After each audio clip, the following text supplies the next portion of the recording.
আসসালামু আলাইকুম। অফিসমেট সফটওয়্যার থেকে আমি সুজন সরকার বলছি। তো আমাদের ডিলারশিপ ম্যানেজমেন্টের জন্য, অ্যাকাউন্টিং ম্যানেজ করার জন্য আমরা সফটওয়্যারের দুইটা ভেরিয়েন্ট অফার করি। তো এইগুলাতে খুব রিসেন্টলি কিছু আপডেট আসছে, যার দরুন আমি টিউটোরিয়ালটা আমাদের আবার রিমেক করতেছি। তো সেই ক্ষেত্রে আমি শুরু থেকে শেষ পর্যন্ত একটা ভিডিও সিরিজের মাধ্যমে সকল কিছু বুঝিয়ে দেওয়ার চেষ্টা করব এখন। তো ফাইনালি যখন আমাদেরকে একটা ফ্রেশ ইউনিট সফটওয়্যার দেওয়া হয়, একটা প্রতিষ্ঠানের সকল ডাটার বেসিক কিছু কমন ডাটা থাকে যেগুলা আমাদের সেভ করে রাখতে হয় এককালীন। তো এখানে সাপোজ কিছু এমপ্লয়ি থাকে, কন্ট্রোল প্যানেলে যদি আমি যাই, তো এইটা এমপ্লয়িগুলো আপনি এখান থেকে রেজিস্ট্রেশন করে নিতে পারবেন। যে এখানে আমার 3টা এমপ্লয়ি রেজিস্ট্রেশন করা আছে, যে সুমন মিয়া ডিএসআর, মাসুম তালুকদার ডিএসআর এবং সুজন সরকার ম্যানেজার। তো এখানে এই যে রুল বা পজিশন, এখানে ওই এসআর ডিএসআর এবং ম্যানেজারটা কিন্তু বাই ডিফল্ট থাকবে না, এটা আমি কিন্তু ক্রিয়েট করছি। ম্যানেজার বা warehouse manager, accounting manager, এই ধরনের পদে যদি আপনার ইন্ডিভিজুয়াল লোক থাকে, তো আপনি এখানে প্লাস চিহ্ন দিয়ে আপনি নতুন পদে যাকে নিচ্ছেন সেটা রেজিস্ট্রেশন করে ফেলতে পারবেন। তো এই এমপ্লয়ি টাইপ ডিএসআর এর জন্য বাই ডিফল্ট কিছু এই অ্যাক্সেস দেওয়া থাকে সফটওয়্যারে। যেমন আপনি যখন একটা ডিস্ট্রিবিউশন ব্যবসা করবেন, তো ডিএসআর কে যখন প্রোডাক্ট বুঝিয়ে দিবেন, তো এখানে তো একটা আউটওয়ার্ড সামারি থাকে। তো ওই জায়গায় এই ডিএসআর অ্যাকাউন্টগুলো অ্যাভেলেবল থাকবে তাদেরকে মাল দেওয়ার জন্য। তারপরের যে বিষয়টা এখানে ওয়্যার হাউসের, তো ওয়্যার হাউসের ব্যাপারটা হচ্ছে কি, যে এইখানে তো ব্ল্যাঙ্ক থাকবে। তো 1 নম্বর ওয়্যার হাউস, যেটা প্রথমে আপনি যে রেজিস্ট্রেশনটা করবেন, এখানে দেখেন যে রিটার্ন এন্ড সেলস নামে একটা ওয়্যার হাউস আছে, ডেমো ওয়্যার হাউস নামে একটা আছে। তো ডব্লিউ1 যেটা, এটা আমি প্রথমে ক্রিয়েট করছি। তো মূলত একটা ডিলারশিপ বিজনেসে ধরেন এই আজকে একটা ডিএসআর 40,000 টাকার মাল নিয়ে গেল, তো পুরোটা তো সেলস হবে না। তো সেই ক্ষেত্রে এই আপনার একটা বিষয় ঘটতে পারে এরকম, যে কিছু মাল বাউন্স হইলো, আবার কিছু মাল ধরেন যে ড্যামেজ রিটার্ন আসলো। তো এই যে রিটার্ন গুলো আসবে, যেটা তো আপনার মূল সেলস পয়েন্টে। তো একটা গোডাউন আপনার এরকম থাকতে পারে যে কোম্পানি থেকে মালটা আসলে সরাসরি ওইখানে উঠতেছে, পরে সেলস এর জন্য আপনার একটা সেলস সেন্টার আছে, ওইখানে আপনি নিয়ে আসতেছেন, ড্যামেজ রিটার্ন এবং বাউন্সটা এখানে রাখতেছেন, যেখান থেকে বিক্রয়টা পরিচালিত হয়। তো আপনার ওই গোডাউনটা আপনি এখানে প্রথমেই রেজিস্ট্রেশন করে নেবেন, যেটাতে আপনি রিটার্নটা এলাও করবেন। তার পরবর্তীতে বিষয়টা হচ্ছে কি, যে এখানে এই যে এই ওয়্যারহাউসের যে রেজিস্ট্রেশনে এই বেসিক ইনফরমেশন গুলো দিয়ে আপনি ওয়্যারহাউস গুলো রেজিস্ট্রেশন করে নেবেন। এরপরে হচ্ছে সাপ্লায়ার, যে আপনি মূলত কয়টা কোম্পানির ডিস্ট্রিবিউটর। তো এখানে এই সাপ্লায়ার ক্রিয়েশনে গিয়ে আপনি আপনার যে সাপ্লায়ারটা আছে তার ফুল নেমটা দিয়ে দিবেন, তার ওনারের নাম যদি আলাদা থাকে, বা আসলে যদি ওনার কোনো আরএসএম বা প্রোভাইডার যে আছে যার সাথে আপনি কমিউনিকেট করে বিজনেসটা পরিচালনা করেন, তার নাম্বার। ব্র্যান্ড ইউনিক নেমটা আমি যদি একটু বলে রাখি, যে এটা হচ্ছে যে এই একটা প্রিন্টে যদি ধরেন আপনি ম্যাগনা গ্রুপ অফ ইন্ডাস্ট্রিজের ডিস্ট্রিবিউটর, তো সেক্ষেত্রে যদি পুরো নামটা দেন প্রিন্টিং এ, তো এই নামটাই একটা রিপোর্টের অনেকটা ডাটা খেয়ে নিবে। তো সেক্ষেত্রে আমাদের দরকার কি, যে এই এমজিআই এখানে দিলেন। বুঝতে পারছেন যে এই মেঘনা গ্রুপের এন্ড ইন্ডাস্ট্রিজের বদলে আপনি ধরেন এমজিআই দিলেন, তো সেক্ষেত্রে ওই এমজিআইটা রিপোর্টিং এ প্রিন্ট হবে। এখানে আমার পুষ্টি নামে একটা ব্র্যান্ড রেজিস্ট্রেশন করা আছে।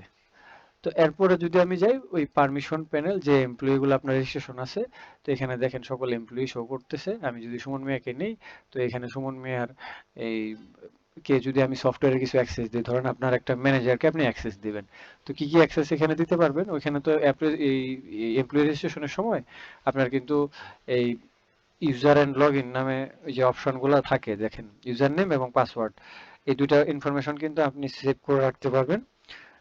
এমপ্লয়ি ক্রিয়েশনের সময় সে আবার এগুলা দিয়ে সফটওয়্যারে লগইন দিতে পারবে।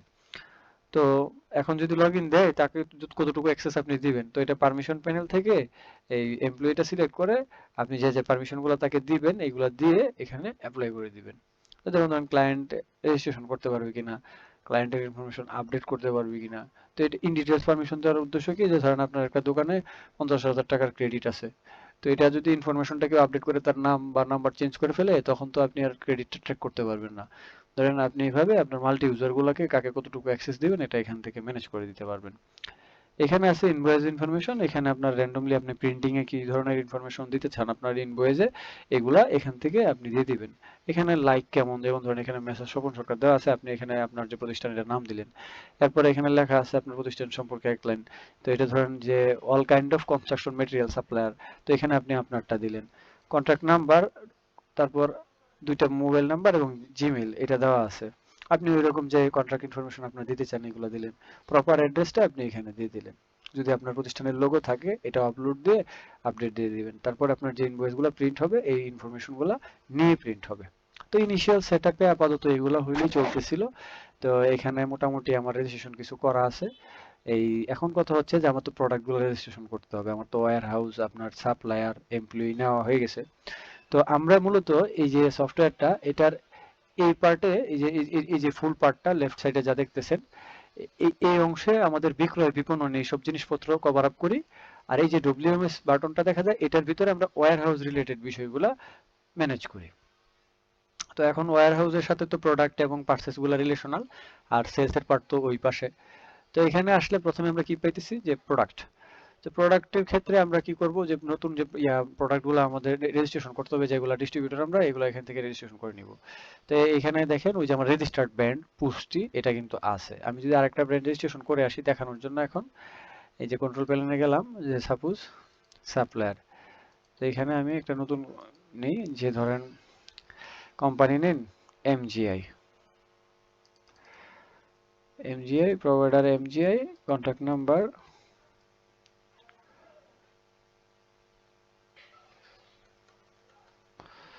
Brand unit name MgI, location Dhaka. Suppose opening balance ধরলাম আমি 40,000 টাকা, তাদের সাথে এখন সেটা আমার আছে। এনশিওর।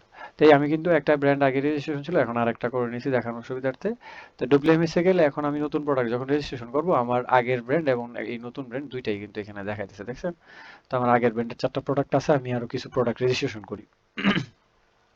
এখন ব্র্যান্ডটা আগে নেই সাপোজ দেখার জন্য, যাতে আমি তো পুষ্টির প্রোডাক্ট আগে রেজিস্ট্রেশন করে রাখছি, এখন তো নতুন ব্র্যান্ড নিয়ে আসলাম এমজিআই। তো এমজিআই এর প্রোডাক্টগুলো আমি এখন রেজিস্ট্রেশন করব। তো কিভাবে? প্রোডাক্ট নেম যে drinking water 2 litre,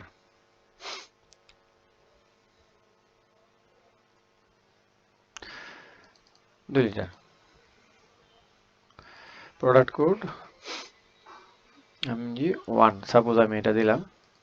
purchase price এটা ধরলাম আমি 18 টাকা, আমার সেলিং প্রাইস সাপোজ দিলাম আমি 19 টাকা 50 পয়সা, বা 19 টাকাই দিলাম।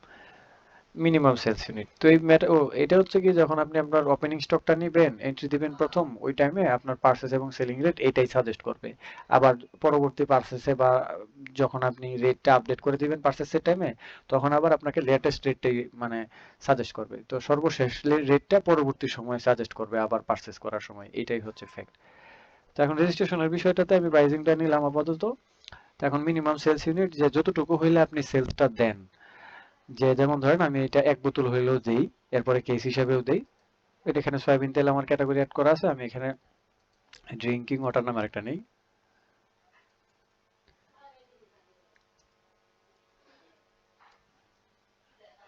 আচ্ছা, তো এখানে এই যে আমি প্রোডাক্টের ক্যাটাগরি ড্রিঙ্কিং ওয়াটার দিলাম। অ্যালার্ট কোয়ান্টিটি আমি এটা 300 পিসের নিচে আসলে তখন আমাকে যেন জানায়। আর যদি প্রোডাক্টের কোনো ফটো থাকে আপনি এটা এখান থেকে আপলোড দিয়ে দিতে পারবেন।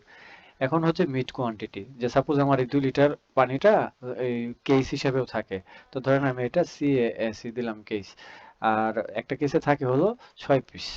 তো এরপরে যদি আরো বড় কেস থাকে, ধরেন এমন একটা প্রোডাক্ট যেটার কার্টন হচ্ছে পিসে বিক্রি করেন, আবার কার্টন হচ্ছে 6 পিসে, আবার এই 6 পিস করে মিলে এই বড় কার্টনে 10টা কার্টন, 10টা ছোট কার্টন নিয়ে একটা বড় কার্টন যেটার মধ্যে 60 পিস থাকে, তখন ধরেন আপনি ওইটার একটা লার্জ কার্টন বা মাস্টার কার্টন, ওইটার কোয়ান্টিটি ভিতরে কয়টা থাকে এটা দিয়ে দিবেন। তো এখানে দেখেন আমি কেস দিছি আর রেশিও দিছি 6, কারণ 6টা বোতল একটা কেসে থাকে।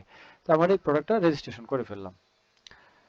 তো বিষয়টা কি হলো, আমি যদি এখন আমার ওই যে নামটা কপি করা আছে যে 2 লিটার, আমি এখন 1 লিটারের রেজিস্ট্রেশন করব। ব্র্যান্ড হচ্ছে এমজিআই, প্রোডাক্ট কোড MG2। এটা আপনি আপনার মন মতো দিতে পারবেন, প্রোডাক্ট কোড যেরকম ধরেন। তো এটা আমি সাপোজ ধরে নেই আমার পারচেস পরে 11 টাকা, আর আমি সেলিং প্রাইস দিলাম 12 টাকা। Minimum sales unit piece, category drinking water, alert quantity আমি সাপোজ এটা 400 নিচে নিচে আসলে যেন আমাকে ইনফর্ম করে এটা দিলাম। আর এখানে ধরেন এটারও কেসে থাকে বা কার্টনে থাকে, তো এখন আমি এটাও কেসে দিলাম। এটা আমি ধরে নিলাম 12 পিসে কেস, একটা 1 লিটারের বোতল তো সাপোজ এটা। আমি এটাও সেভ করে দিলাম। একটা প্রোডাক্ট নিলাম যেটা ওই 500 ml, তো ড্রিঙ্কিং ওয়াটার 500 ml, তো brand MgI, product code MG03, purchase price আমি এটা দিলাম এই 9 টাকা, সেলিং প্রাইস দিলাম 10 টাকা, মিনিমাম সেলিং ইউনিট এটাও piece. Drinking water alert quantity আমি দিলাম এটা 500 পিসের নিচে আসলে আমাকে যেন ইনফর্ম করে, ফটো থাকলে আপনি দিবেন। এরপরে ধরি এটারও কেস থাকে যেটা আপনার সেলস ইউনিট, যে এটাতে সাপোজ 24 পিস থাকে ধরে নিলাম প্রোডাক্ট। তো এখন কি হয়েছে, আমাদের কোম্পানিগুলো আমরা রেজিস্ট্রেশন করছি, আমি যদি রিফ্রেশ দিই এখানে আমি এখন দেখতে পারবো আমাদের মোটামুটি 2 ব্র্যান্ডেরই প্রোডাক্ট রেজিস্ট্রেশন হয়ে গেছে। যেমন আমাদের একটা কোম্পানি হচ্ছে এমজিআই, এমজিআই 3টা, এরপরে ধরেন পোস্টির আমার এই 4টা। তো এখন আমি পরবর্তীতে কাজটা হচ্ছে পারচেস। তো পারচেসে আপনি ধরেন শুরুতে আপনার ওপেনিং স্টকটাই তো নিয়ে নেবেন। তো আমি ধরে নিই যে আমরা এই যে পুরা মালের রেজিস্ট্রেশনটা করার পরে সবগুলা প্রোডাক্ট রেজিস্ট্রেশন হয়েছে রেশিও অনুযায়ী, এখন আমরা ওপেনিং স্টকটা এখানে এন্ট্রি দিব।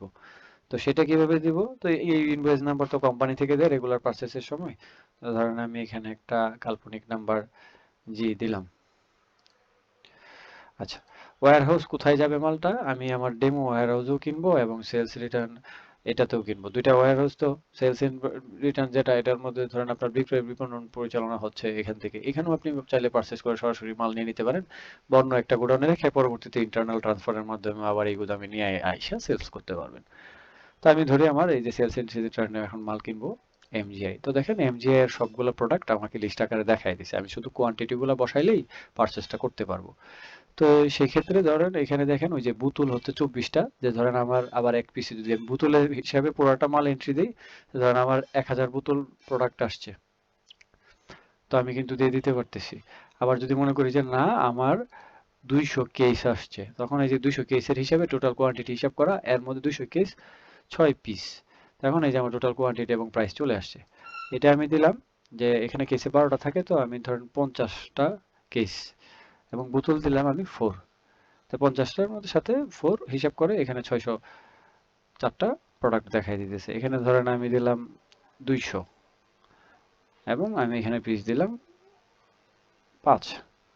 তো এই যে টোটাল প্রোডাক্টটা আমার পার্সেসের জন্য সাজেস্ট করতেছে। এখন যদি এটা ধরেন আমার প্রোডাক্টের প্রোফাইল থেকে কিন্তু পার্সেস এবং সেলিং প্রাইস আমাকে সাজেস্ট করছে।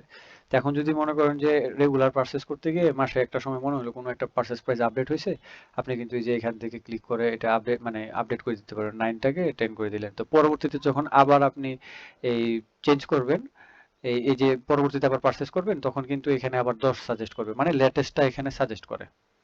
তো আমি এখন যদি এখানে এই কোনো কমিশন বা ডিসকাউন্ট পেয়ে থাকি, তো সেক্ষেত্রে এটা এখানে অ্যাপ্লাই করে আমি সাবমিট দিয়ে দিব। আচ্ছা, এই যে আমার পারচেজটা, এখানে পারচেজ লিস্টে যদি যাই, দেখেন এখানে লেখা আছে কি পেন্ডিং। তো পেন্ডিং কেন, আমাদের সফটওয়্যারে কিছু গুরুত্বপূর্ণ পার্ট যেগুলো আমরা অ্যাপ্রুভালের আন্ডারে রাখছি, যে এটা কোথায়, যে ডিএমএস পার্টে। এখানে গেলে এই যে অ্যাপ্রুভাল সিস্টেমের ভিতরে এখানে ধরেন আপনার ডিপোজিট, পারচেস রিকোয়েস্ট, যেটা এই যে এখন করলাম, এটা এখানে আইসা রিকোয়েস্টেড হয়ে রয়েছে। Express request, supplier deposit request, এগুলো রিকোয়েস্টের আন্ডারে থাকে। তো এই পারচেস রিকোয়েস্টটা অ্যাপ্রুভ এখন আমি করি নাই। তো এখানে আমার লাইভ ইনভেন্টরিতে যদি যাই, দেখেন আমার এখানে কোনো মাল নাই। তো এখন যদি আমি এই যে আমার অ্যাপ্রুভাল সিস্টেমে যে আমার পারচেসটা আছে, এটাকে যদি আমি অ্যাপ্রুভ করে দিই, দেন অ্যাপ্লাই দিই, তো আমার এখন আশা করি লাইভ ইনভেন্টরিটা আপডেট হয়ে যাবে। আমি রিলোড দিই, এই যে আমার ড্রিঙ্কিং ওয়াটার 500 ml আছে, ড্রিঙ্কিং ওয়াটার 1 লিটার 2 লিটার এগুলো আছে।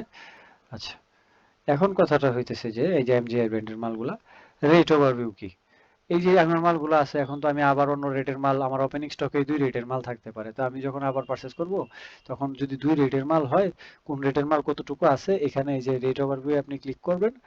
এখানে ক্লিক করলে ডিটেলসে দেখাই দিবে যে 9 টাকা রেটে কেনা, 10 টাকা রেটে বেচা, এরকম মাল আছে 486 পিস, এবং এই মালটা 11 টাকা কেনা, 12 টাকা রেটে বিক্রি হবে, এটা আছে 604 পিস। তো মূলত আমরা ভিডিওটা একটু লার্জ হয়ে যেতেছে, তো এই পর্যন্তই আমরা একটু সীমিত রাখি, যে আমাদের ইনিশিয়াল এই রেজিস্ট্রেশন গুলা করে আমরা লাইভ ইনভেন্টরি পর্যন্ত আমাদের প্রোডাক্ট গুলা নিয়ে আসতে পারছি। তো এর পরবর্তীতে আমরা যে ম্যানুয়ালি ডিএসআর কে কিভাবে ম্যানেজ করা হয়, বা অন্যান্য বিষয়গুলা কিভাবে কি, এইগুলা জিনিস নিয়ে আমরা পরবর্তী ভিডিওতে আলোচনা করব। আসসালামু আলাইকুম।